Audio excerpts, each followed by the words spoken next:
હા એ તો વાત છે. જગુ એટલે તો એમ કે છે મને ઓળખે છે તમને ઓળખે નહીં, કારણ કે નામ કોનું છે? જગુનું નામ છે. તો જગુને ઓળખો. મને ઓળખો કોઈ? મને ઓળખો છો? મારું શું નામ છે ખબર છે? જોશી સર. શું નામ? જોશી સર. ભૂલાશે? યાદ રહેશે ને? તો જગુ વિથ જોશી સર, બરાબર? એટલે તમને નામ મારું તો યાદ રહે ને, કે સામું મળીશ તો તમે જગુ જગુ કરશો. જગુ કોનું નામ છે?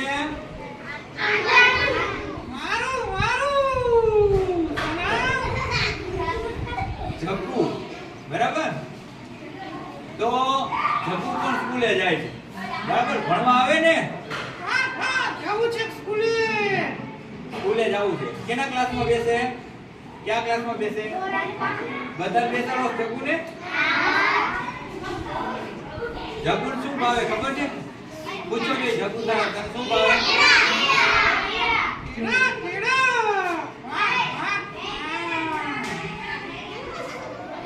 જગુને કયા ભાવે? તમને તમારી એબીસીડી કોને આવડે છે? બધાને? સરસ, વેરી ગુડ. ચાલો જે એબીસીડી બોલો જોઈએ.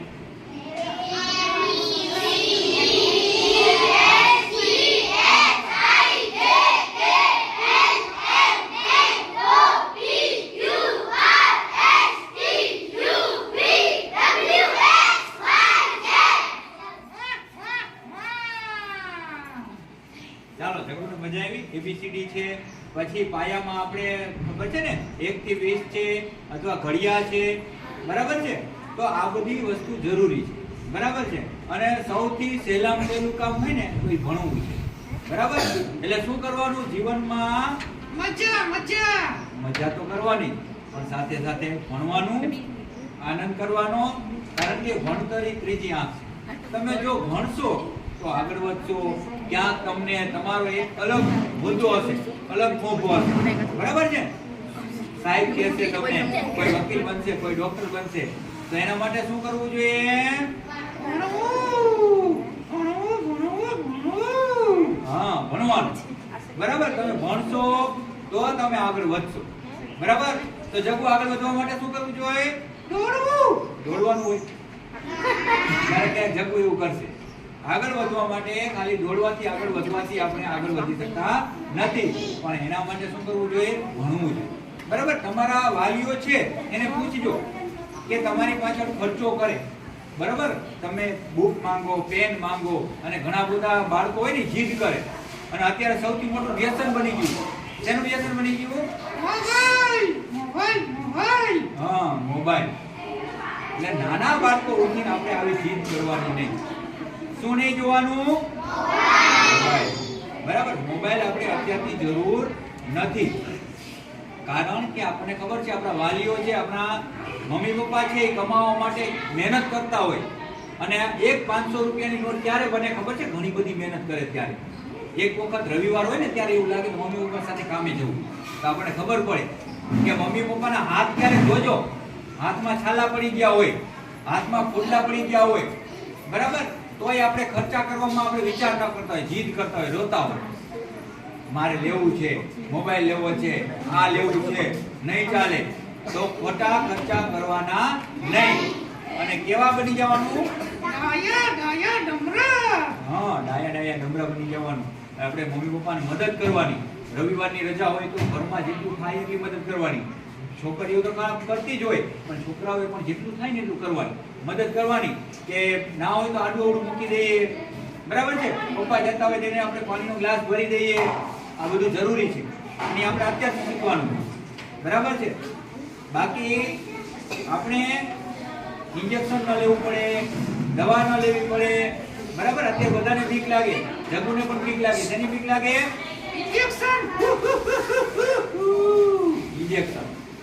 ઇન્જેક્શનની બીક લાગે. ઇન્જેક્શન ક્યારે લેવું પડે? આપણે ધ્યાન રાખીએ નહીં ત્યારે. તો શું ધ્યાન રાખવાનું? તો એક તો પહેલા છે ને આપણે જમ્યા પહેલા હાથ ધોવાના ફરજિયાત. આપણે ખબર છે આપણે દેખાય નહીં ને આંખે એવા વાયરસ ઘણા બધા છે. કોરોના સાંભળ્યું છે ને નામ? તો આવા તો ઘણા વાયરસ છે જે ક્યાં લાગેલા હોય? હાથમાં હાથમાં લાગેલા હોય અને ઈ વાયરસ આપણે જમવા સાથે આપણી મોઢામાં જાય અને શું થાય આપણે બીમાર પડીએ. તો સૌથી પહેલા જમતા પહેલા શું કરવું જોઈએ?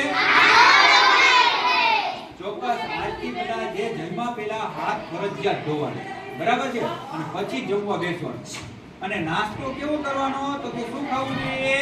પેપ્સી. હા, પેપ્સી. ખબર છે ને, પેપ્સી, પાણીપુરી, કેન્ડીન ખરેખર એવું બહુ ખાવું ન જોઈએ.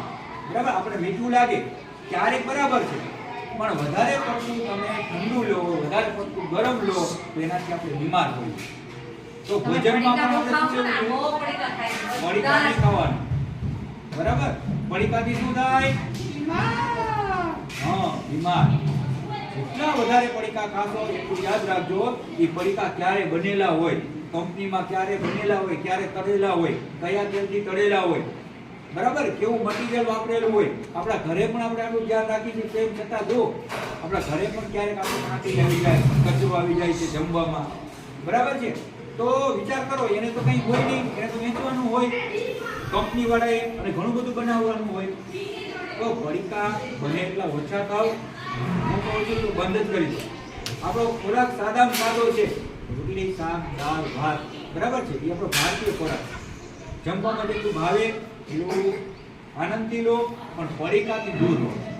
પડીકા અને બીજા શેનાથી દૂર રહેવાનું?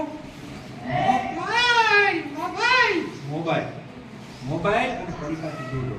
અને જેટલા દૂર રહેશો એટલું તમે બીમાર નહીં પડો અને તમે બીજાથી સ્વસ્થ રહેશો. અને હવે આવે છે ઉનાળો. તો ઉનાળામાં પણ ખાસ કાળજી રાખવાની છે. નાની નાની બાબતો હોય, તાવ ના આવે એના માટે શું કરવાનું? તો કે હવે જો આપણે ઓઢીને નહીં સૂતા હોય, કારણ કે ઠંડી હતી ત્યારે ઓઢીને સૂતા હતા, એટલે ઓઢીને સૂતા હતા એટલે શું થતું? આપણે મચ્છર બચતું નતું ભરી શકતું. પણ હવે તમે ઓઢીને નહીં સૂવો એટલે શું આવશે? મચ્છર. અને મચ્છર તમને બચતું ભરશે એટલે શું થાય? તમને તાવ આવે. અને તાવ આવે એટલે કેવો તાવ આવે? મેલેરિયા. અને મેલેરિયામાં શું થાય? ઠંડી લાગે. કેમ લાગે? ઠંડી લાગે, આવી રીતે. તો ઠંડી લાગે, તાવ આવે તો મેલેરિયા પણ હોઈ શકે. એટલે મચ્છરથી બચવાનું, આજુબાજુમાં પાણી હોય તો ઢાંકી દેવાનું, ટાંકા ઢાંકેલા રાખવાના, લીમડાનો ધુમાડો કરવાનો અને મચ્છરથી બચવાનું. કારણ કે આપણને મોટા ભાગની બીમારી શું હોય? તાવ.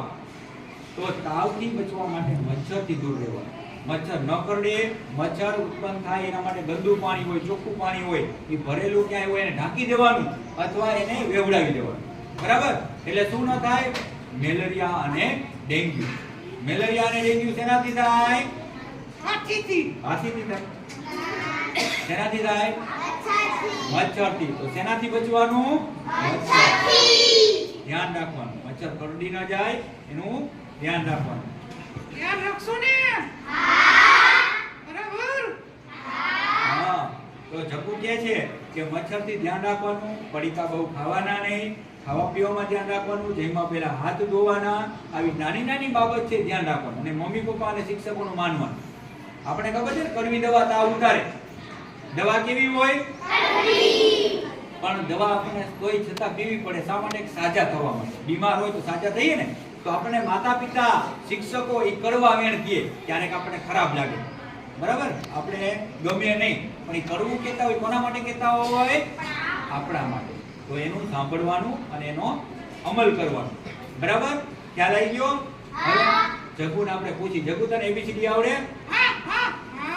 એબીસીડી જગુને પણ આવડે. બોલ જોઈ એબીસીડી કેવી રીતે? એ ફોર એપલ એવી રીતના બોલવાની. બોલ જોઈ. A for apple, B for बड़ा apple, C for छोटा apple. એલા એમ ના હોય. એ ફોર એપલ ને બી ફોર બડા એપલ, સી ફોર છેટા એપલ, આમ નામ પૂરું કરી નાખે. એટલે આવું જગવું જેવું આપણે એજ્યુકેશનમાં, આપણે ભણવામાં, શિક્ષણ લેવામાં કાચું રહેવાનું નહીં. આનંદ કરવાનો, ભણવાનો, મજા કરવાની અને નાની નાની બાબત ધ્યાન રાખવાની. એક તો પેલા નખ કાપવા જોઈએ. જો આપણા નખ જેટલા લાંબા હશે ને એની અંદર એટલો મેલ ભરાશે, અને મેલ ભરાશે એટલા વાયરસ આવશે.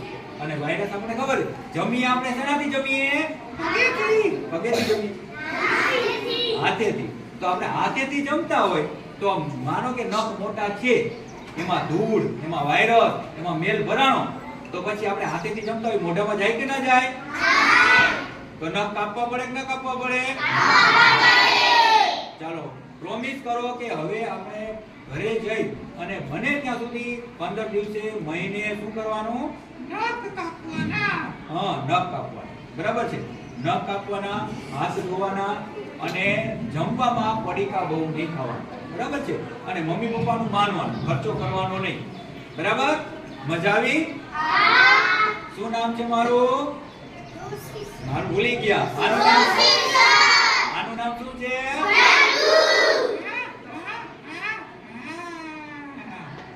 ચાલો તો બસ ભલે પછી મળીશું. બરાબર? નવી કઈ વસ્તુ સાથે. ઓકે ભલે. સાહેબે એટલું સરસ સમજાવ્યું. જલ્દી લઈ જાઓ છે. કોને લઈ જાઓ છે?